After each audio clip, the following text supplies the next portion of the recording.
Hello everyone. We had scattered thunder showers over the interior during the last few days, especially on Sunday and Monday, and that was associated with an upper air low pressure system that moved over the southern parts of the interior. Towards the east of that system, we had scattered thunder showers on Monday over the northeastern and eastern areas, and over in Mpumalanga and surrounding areas, those thunder showers were even widespread. Now, with the drier air over the western parts of the country, also interacting with the thunder showers towards the east, and the instability associated with these upper air troughs in the westerly winds, we see a tendency for more widespread severe weather to occur. So there were more reports of hail within the thunder showers that occurred over the eastern parts of the country. Towards the northeast, over these parts of southern Africa, we see quite widespread convection as well. That has been like that for the last week or so. And east of that into the Indian Ocean, we see drier conditions. So this pattern is just showing you that along the equator or towards the tropics, the circulation patterns are more favorable for convection over the subcontinent to occur. However, we also have a further northward placement of westerly winds over the southern hemisphere, and that is conducive to these upper air low pressure systems developing and moving across the country, but also for cold fronts that at times result in rainfall over the winter rainfall region, and then also at times dry air that invade the country either from the west or at times also from the south and southwest, resulting in drier areas there.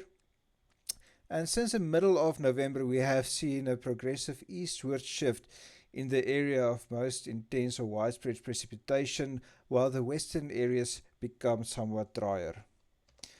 So for November until the 23rd of the month, we saw a La Nina-like pattern with above average rainfall over most of the summer rainfall region, while we had below average rainfall over the winter rainfall region and mostly the southern parts of the country. This is a typical La Nina pattern. Some of those areas over the northern to northwestern interior, and also isolated areas in the Free State, KwaZulu-Natal, and those western parts and southern parts of Mpumalanga, we saw more than 200% of the long-term average for this 23-day period. There were some areas in the northeast that were relatively dry over the Limpopo province. Now, focusing more closely on the summer grain production region, this is for the period 22 October to 20 November, basically a month-long period, and most of the summer grain production area received in excess of 100 millimeters of rain. Within that region, also a large proportion received more than 150 millimeters of rain, including most of Mpumalanga, the central to southern parts of Northwest, and also the northern half of the Free State.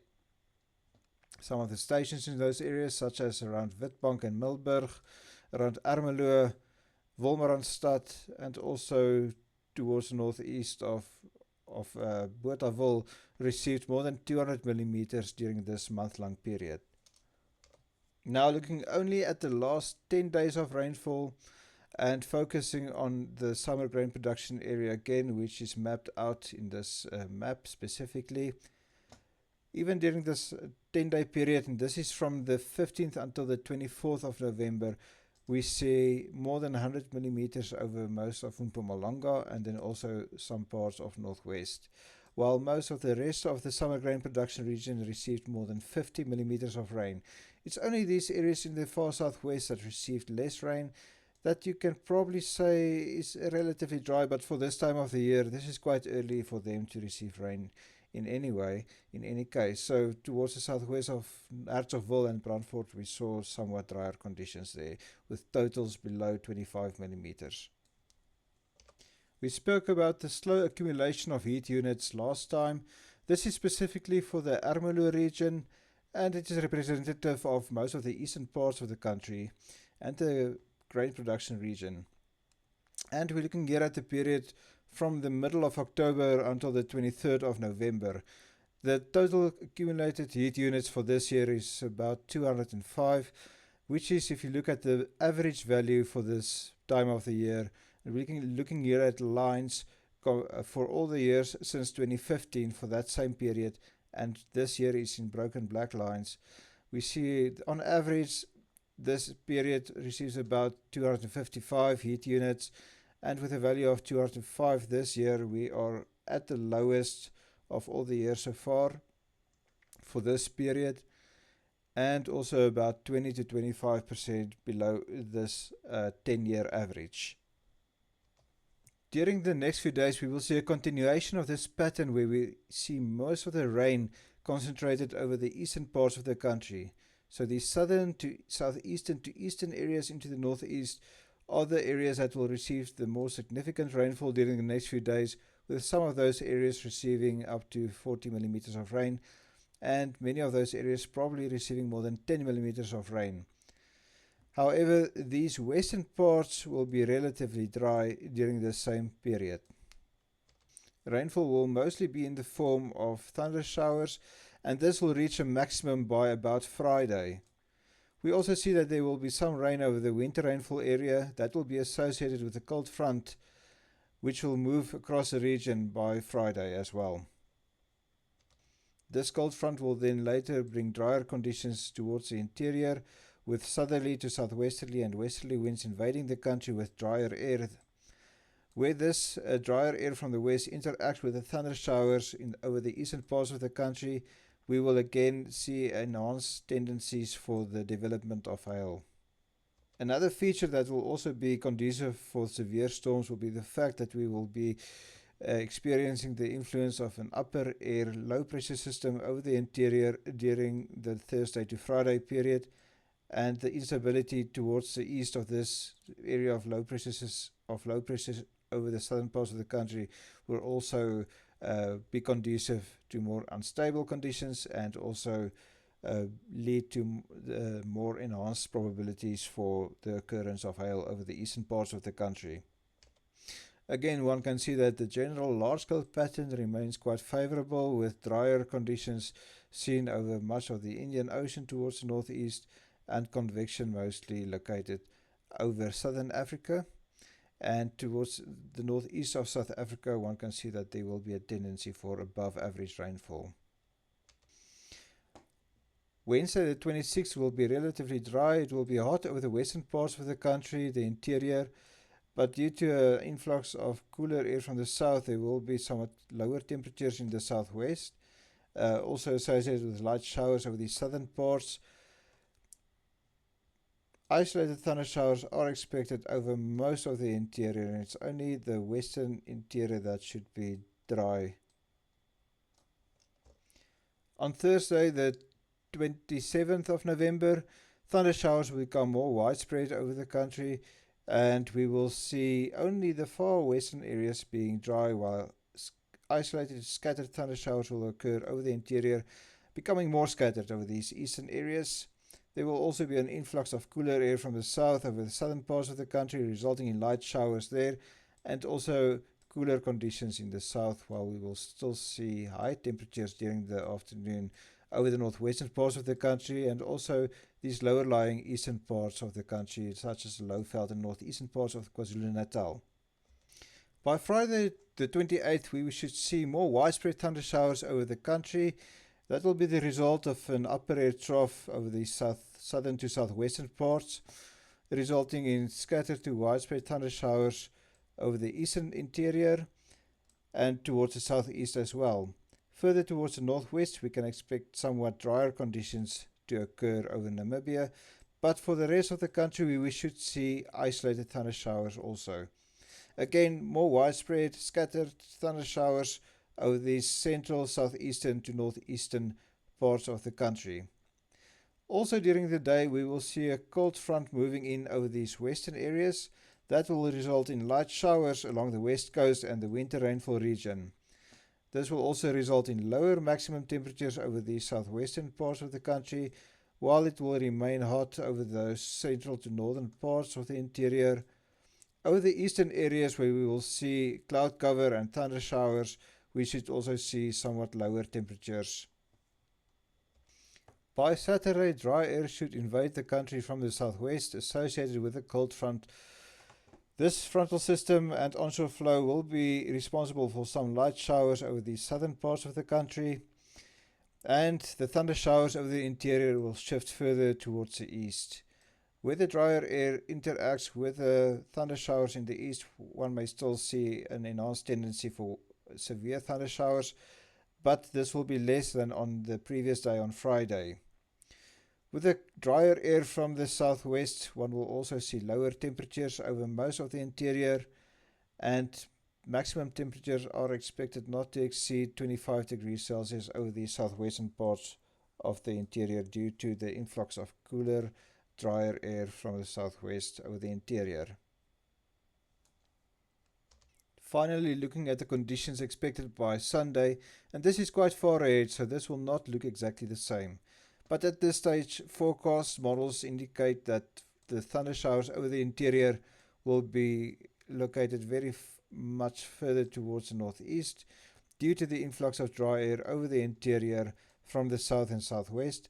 It will also result in the cooler conditions, especially over the southern parts of the interior, with light showers possible over the southeastern parts as we have an onshore flow there.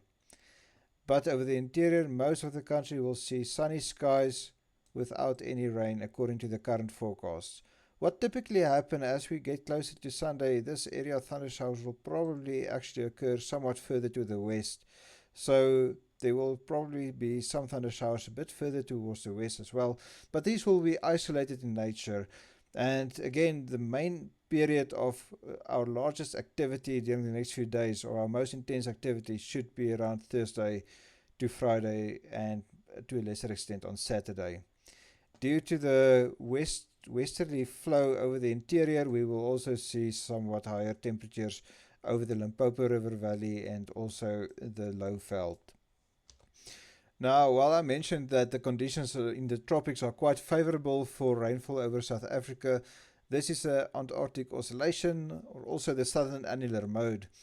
This time series is for the period August until now, basically, with the forecast going into December.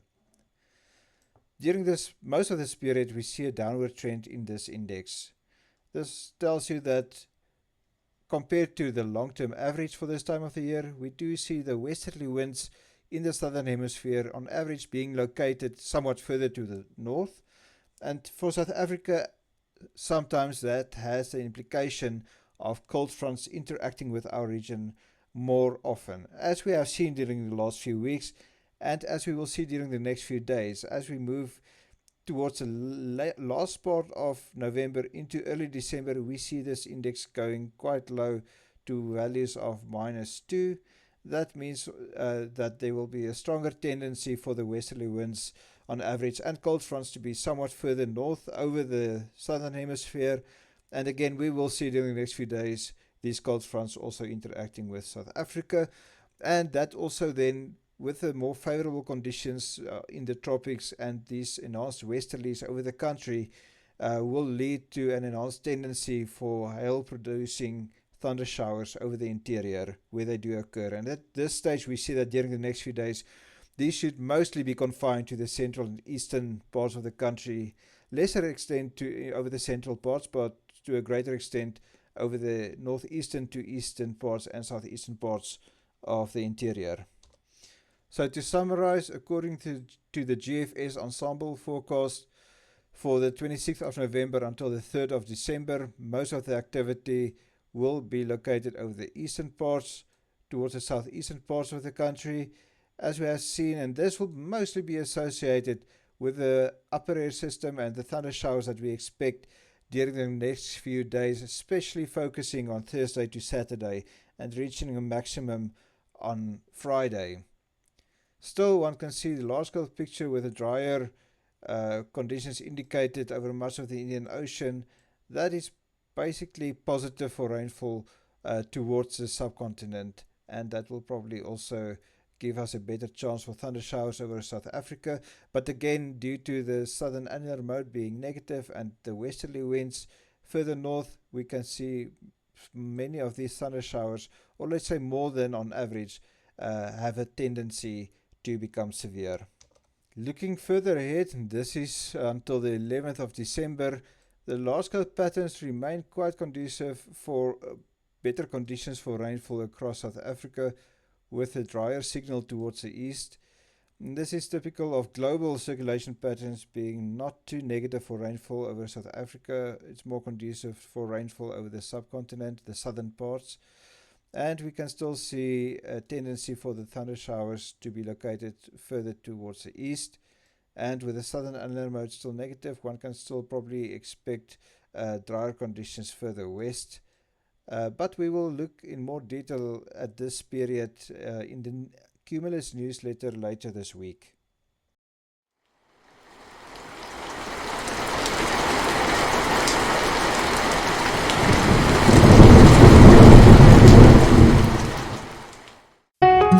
"2010 was described as the decade of disruption. Smartphones, wearables, technology built to last. So why don't we build everything that way?" Luckily, there is a group of people that still believe in this way of thinking. For over 10 years, they've helped farmers build lasting futures with crop insurance that stands firm when it matters most. AgriSeker. We are where you are. An authorized FSP underwritten by Land Bank Insurance Company.